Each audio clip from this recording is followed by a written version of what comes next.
All of a sudden, Delta Force was on the grass. It happened so fast, until it became a holy moly moment for everyone that night.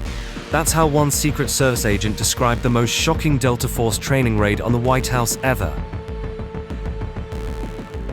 Imagine waking up to the sound of helicopters roaring over Washington, D.C. Black-clad commandos sliding down ropes, smashing through doors, clearing corridors in seconds. Not foreign terrorists, but America's own elite soldiers. Yes, this really happened. This is the story of the day Delta Force stormed the White House. To understand why this training even exists, we need to go back to the 1970s. The world was exploding with hijackings, hostage crises, and terrorist attacks, and the US military realized it didn't have an answer.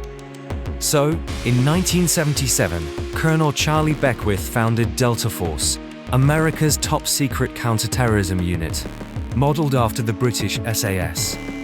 Their mission? The most dangerous, most politically sensitive missions anywhere on Earth. And one nightmare scenario haunted US planners. What if terrorists seized the White House itself?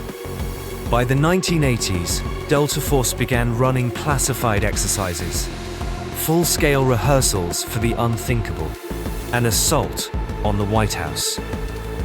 Delta operators trained to fast-rope directly onto the White House lawn, breach windows with explosives, and clear the rooms in under 60 seconds. They drilled hostage rescue scenarios in exact replicas of White House hallways and the Oval Office, built in top-secret training sites. To civilians, it looked like just another quiet night in DC. But to those in the know, it was the government preparing for the worst day imaginable. To prepare, Delta operators used detailed mock-ups of the White House and other federal buildings. They drilled every angle of attack, how to land helicopters directly on the South Lawn, how to blow through reinforced doors in under 30 seconds, how to move floor by floor without hesitation, identifying threats while protecting key hostages. Their rehearsals focused on speed and shock.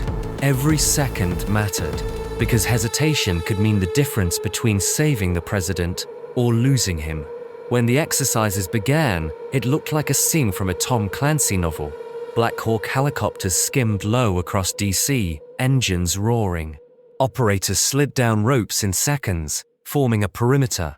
Breach teams raced to the doors with explosives preset to blast hinges clean off. Within moments, Delta poured inside.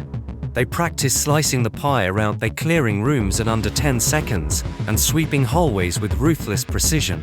Other teams scaled ladders to upper floors, smashing through windows and pulling hostages to safety. Each move was choreographed like a deadly dance.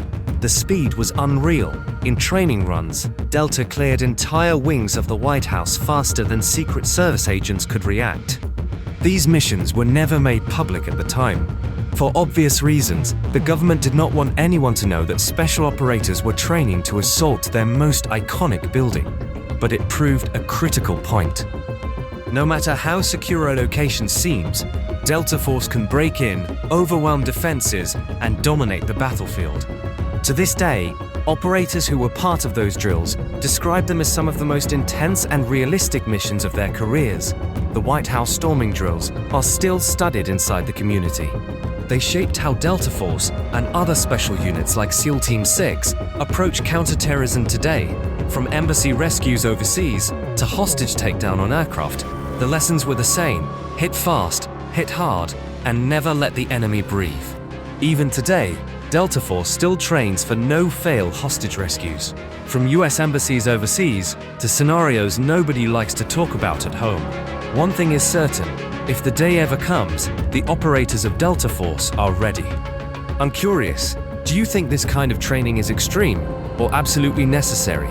Drop your thoughts in the comments, and if you want more stories about the hidden world of special forces, like and subscribe.